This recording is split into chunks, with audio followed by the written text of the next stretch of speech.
కేంద్ర ప్రభుత్వం, రాష్ట్ర ప్రభుత్వాలు. కానీ మోటార్ వెహికల్ యాక్ట్ 2016 పేరుతో పార్లమెంటులో ఒక పారిశ్రామిక చట్టాన్ని తీసుకువచ్చింది. ఆమోదం పొందింది పార్లమెంటులో. ఆమోదం పొందిన వెంటనే దానికి చట్టబద్ధత లేకుండానే ఆంధ్రప్రదేశ్లో చంద్రబాబు నాయుడు గారు మోటార్ వెహికల్ యాక్ట్ పేరుతో 2016వ సంవత్సరంలో డిసెంబర్ మాసంలో జీవో నంబర్ 894ను రిలీజ్ చేయడం జరిగింది.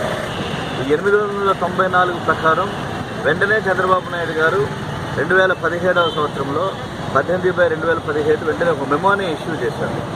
దాని ప్రకారం చాలా దారుణమైనటువంటి పరిస్థితి. ఇప్పటికే గత 3 మాసాల్లో పెట్రోల్, డీజిల్, గ్యాస్ ఛార్జీలు 4 సార్లు పెరిగినాయి. అలాగే 8వ తరగతి నిబంధన పెట్టి డ్రైవింగ్ లైసెన్స్కి అర్హత పెట్టారు. డ్రైవింగ్కి చదువు అర్హత కాదు, డ్రైవింగ్ స్కిల్ అనేటువంటిది అర్హత.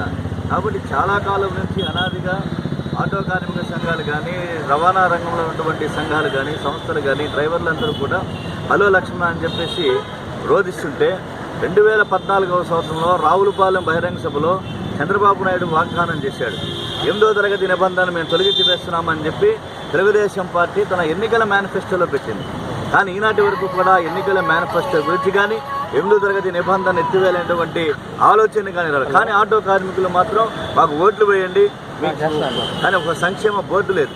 ఇవాళ పెరిగినటువంటి రవాణా ఛార్జీలు ఒక ఆటో రంగమే కాదు, ఇవాళ అనేక హమాలీస్కి, రాష్ట్ర రోడ్డు రవాణా సంస్థకి, వివిధ రంగాల్లో ప్రభుత్వ రంగ సంస్థలపైన కూడా పెరిగి ఆర్టీసీ ఛార్జీలు పెరిగేటువంటి అవకాశం ఉన్నది. ఇవాళ లెర్నర్ నేర్చుకోవాలంటే గతంలో 40 రూపాయలు, 30 రూపాయలు ఇచ్చుకునేవాళ్ళు. ఇవాళ 150 రూపాయలు కట్టాల్సినటువంటి పరిస్థితి ఏర్పడుతుంది.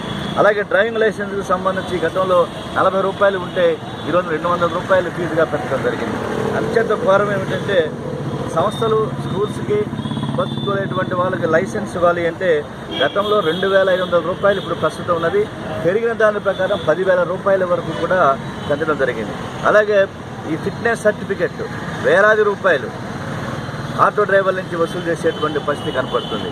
రోజుకి 1000 రూపాయలు ఫైన్ కట్టాలనేటువంటి నిబంధనలు ఇవన్నీ కూడా చాలా అసలే అధిక ధరలతోటి ఉద్యోగాలు లేక పెట్రోల్, డీజిల్ ఛార్జీలు పెరిగి, గ్యాస్ ధర పెరిగి మూలుగనక్క మీద తాడికాయ పడ్డట్టుగానే ఉంది ఇవాళ ఈ జీవో నంబర్ 894. అందువలన భారతదేశంలో ఉన్నటువంటి కార్మిక వర్గం మొత్తం కూడా, రవాణా రంగం మొత్తం కూడా ఈ 894ను రద్దు చేయాలి.